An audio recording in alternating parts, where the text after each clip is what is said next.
Okay, so we back in Switzerland. We played the very important tournament from Biel. I mean the Meister Open from Biel tournament. It was probably the best tournament in Europe and one of the strongest in the world in that time. And now the tradition continues. Even now is one of the strongest tournaments in the world. Again, I mean the tradition continues in Biel. And my opponent was a very talented young player from Switzerland, very well prepared theoretically, and we have the possibility to see a very instructive theoretical duel in this game. Okay, after g3, bishop b7, bishop g2, e6, c4, c5. This is very sharp because black tries to free himself very quickly, and if you play, for instance, knight c3 or castle, we have a normal position from the English opening, where it's complicated. White is a little bit better, but everything can happen. But here the things are different because in this move order, after c5, white accepts the challenge and plays immediately d5. Okay, so now after d5, he took and knight h4. And here he has the possibility to play queen c8 like in our game, or b5. b5 is also very tactical move.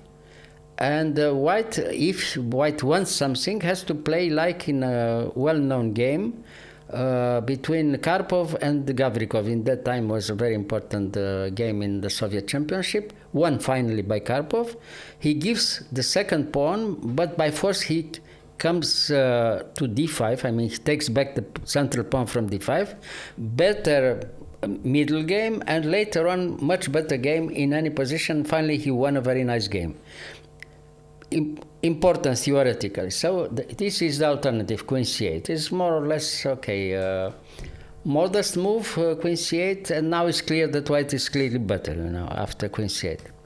But okay, we have to see what happens. I took in d5, he played d6, knight c3, g6. He reacts like in King's Indian, to put the bishop in g7 and castle. I mean, he hopes to have time to go with castle and have a normal position.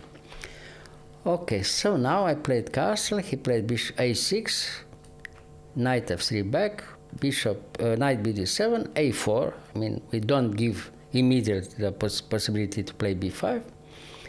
And bishop, knight d2, yeah? Okay. And okay, c4. The first moment, a very important moment, because now if he has time to put later on somehow castle, rook e8, knight e5 or knight c5 and so on, the position more or less okay for black, Yeah. So now you have to react very quickly with white, to do something very quickly. So but this pawn here was to block, to take away the if square. White has time to arrive with the knight in c4 and then bishop f4, the position is almost lost for black, Mm-hmm. If he can attack very quickly, d6 twice, then it's very dangerous for black. So he tries to react like this, tactically with c4. But it's dangerous also because white has the initiative, is all this central position is under control, and white has a very strong initiative already, So now, okay, he has to react very well, and he played queen c7, I played bishop f4. Now again, what to do? He has to take, in a4, take, and knight e5. Okay, now I played b3, trying to open completely the game, you see. Again, what to do? h6 has the idea to play later on somehow, even if he gives a pawn or something, but to have some counterplay, the threat is G5. Already g5, yeah. So now rook c1, b5, I took in c4, he took with c4, and I play knight e2. Now what to do? White threatens to take the pawn, of course. So c3, knight e4, and knight c4. The idea is to give a pawn for the moment, but to have some counterplay later on with this move, g5, Hope. Yeah, this is his last hope. So I took the pawn, of course, g5. And now, again, the surprise. The knight is jumping everywhere. You see, 2-3 times like this. And now jumps back to e4, you see. We don't retreat the bishop. If we retreat the bishop in d2 or in e3, black more or less has some small counterplay. But like this, after knight e4, everything is forced again, because now he has to take in f4. The threat is already rook takes c4. And Yes. has no time to take back, because knight takes d6 check and wins the queen, you see. So he took in f4, I took there, and he has to go back with the queen. Otherwise, he loses the queen. Okay, and now I was a little bit in time trouble, and I took in f4, I took the second pawn.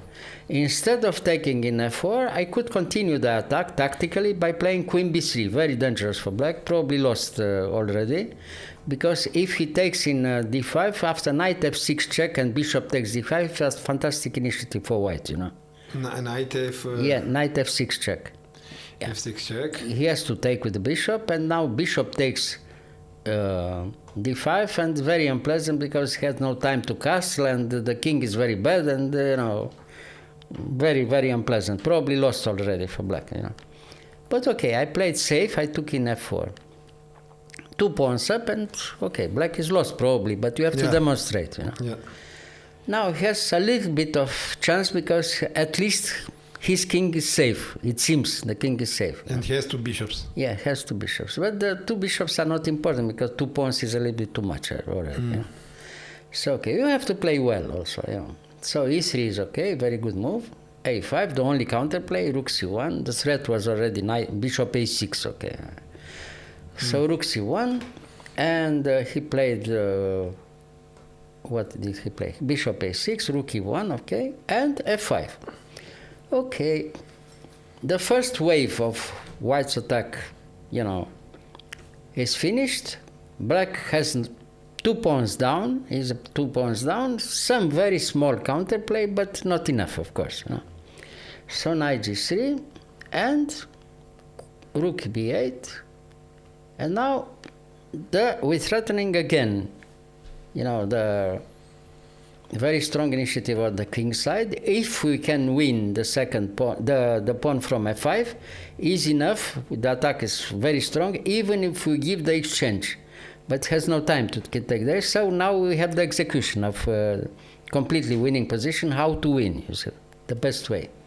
Queen d7. Okay, and now I played bishop h3. We give the pawn from a4, but it's not important. The attack is there on the other side, So, okay, I took the pawn. He has to play. If we can take the bishop from g7, is almost finished, in a tactical way, of course. So after rook b7, we have time to take in d6, the other pawn. Rook b6, we go back to f5. If he could resign here, it was not beauty prize. He continues the game. Finally, we have the beauty prize later on, you see. But wasn't an idea to give a check here with the bishop? Yeah, it was. Well, everything wins, of course. White wins by, But knight f5 is even better because here I prepared the last combination from the other game, from our game. So king h7, rook there, rook g6 check. He gave me the possibility to have the beauty prize, now, forced. Okay. So I took with check. He has to wait, queen sacrifice, but everybody would win. So now check in g7, king f6, and e4, mate in e5, so he resigned. He has still the queen in a4, but it's mate in one move. No way to defend. No. Beautiful.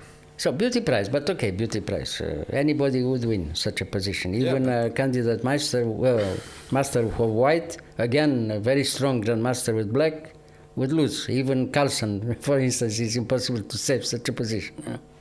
It's completely winning for white. So, all right, it's beautiful because it's mate, but otherwise it's very simple. Queen sacrifice. Queen sacrifice, okay. Nice. Yeah. Nice. Yes. It was a very good example. What can happen even in the very unclear position in the opening, If you want a little bit too much, black wanted a little bit too much to have equality after 7 8 moves, and this is not always possible. You have to wait a little bit, because always with black, you have to try to equalize first and then try to play later on, If you want a little bit too much too quickly, it happens like this, Against the strong grandmaster. Strong. It happens. Nice. Yeah. Thank you, Mr. Gheorghiu. You are. Beautiful.